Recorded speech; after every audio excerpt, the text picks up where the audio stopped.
बत्तख और मुर्गी की ज़बरदस्त मुहिम जो एक दफ़ा का जिक्र है। एक खूबसूरत देही इलाके के एक छोटे से फार्म में एक खुशमिजाज बत्तख रहती थी जिसका नाम डेज़ी था, और एक तजस्सुस भरी मुर्गी जिसका नाम हीनी था। डेज़ी को तालाब में छींटे उड़ाना बहुत पसंद था, जबकि हीनी ज़मीन पर चोंच मारकर कीड़े ढूंढने में मशगूल रहती थी। दोनों बेहतरीन दोस्त थीं और हर दिन एक साथ गुजारत। एक दिन सुबह के वक्त हीनी दौड़ती हुई डेज़ी के पास आई, अपने पंख को जोश से फड़फड़ाते हुए। डेज़ी, मैंने किसानजू को बात करते सुना। वो कह रहा था कि जंगल में सुनहरी सेब का दरख्त है। क्या ये मज़े की बात नहीं होगी कि हम उसे ढूंढें? डेज़ी खुशी से कव्वा कव्वा करने लगी। सुनहरी सेब का दरख्त, ये तो बहुत हैरत अंगेज लगता है। चलो चलते हैं। दोनों दोस्तों ने अपने साथ खाने के लिए कुछ सामान बांधा, हीनी के लिए कुछ बीज और डेज़ी के लिए रोटी के टुकड़े। फिर वो जंगल की तरफ रवाना हो गई। जैसे ही वो जंगल में दाखिल हुई, दरख्त लंबे और हवा ठंडी होने लगी।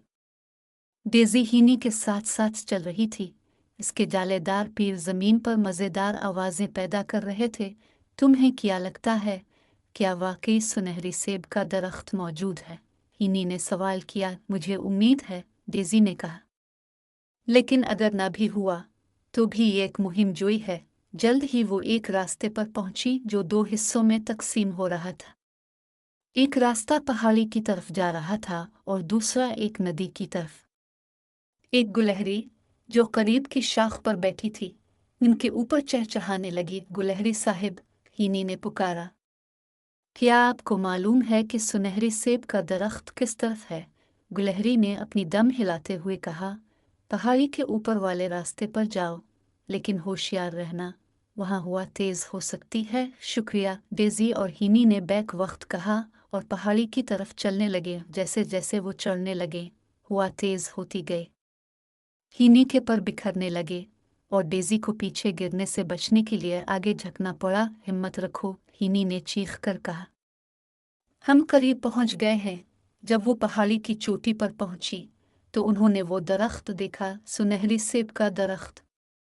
इसके पत्ते सूरज की रोशनी में चमक रहे थे और उसके सेब सितारों की तरह जगमगा रहे थे। ये वाकई मौजूद है, डेज़ी खुशी से बोली। लेकिन जैसे ही वो दरख्त के करीब पहुंची, उन्होंने कुछ अजीब देखा। एक छोटा सा लुमड़ी का बच्चा दरख्त के नीचे बैठा हुआ उदास नजर आ रहा था। लुमड़ी साहिब, आप इतने उदास क्यों हैं? हीनी ने पूछा। लुमड़ी ने अफसोस भरे लहजे में कहा, मैं अपनी बीमार माँ के लिए सुनहरी सेब लेना चाहता था, लेकिन सेब बहुत ऊंचाई पर हैं और मैं दरख्त पर चढ़ नहीं सकता। डेज़ी और हीनी ने एक दूसरे की तरफ देखा और सर हिलाया। हम आपकी मदद करेंगे। डेज़ी दरख्त के नीचे जाकर खड़ी हो गई और हीनी उसकी पीठ पर चढ़ गई। इसने अपने पैरों की मदद से बुलंद होकर एक सुनहरी सेब को चोंच मारकर नीचे गिराया। ये लीजिए, हीनी ने कहा, और डेज़ी खुशी से कव्वा कव्वा करने लगी। लुमड़ी के आंखों में खुशी की चमक आ गई। आपका बहुत शुक्रिया। अब दोनों सबसे मेहरबान दोस्त हैं जो मैंने कभी देखे। लुमड़ी सुनहरी सेब लेकर अपनी माँ के पास दौड़ गई और डेज़ी और हीनी ने अपने लिए भी एक एक सेब लिया। वापसी के रास्ते में वो खुशी से बातें करती रही। यह हमारी सबसे ज़बरदस्त मुहिम जोई थी, हीनी ने कहा, और हमने एक नया दोस्त भी बना लिया। डेज़ी ने कहकहा लगाते हुए कहा। इस दिन के बाद सुनहरी सेब का दरख्त इन दोनों दोस्तों के लिए एक ख़ास यादगार बन गया, जो उन्हें याद दिलाता था कि मेहरबानी और ताउन हर मुहिम जोई को मज़ीद शानदार बना देते हैं। कहानी का सबक, मेहरबानी और दूसरों की मदद करना हमेशा खुशी का बायस बनता है।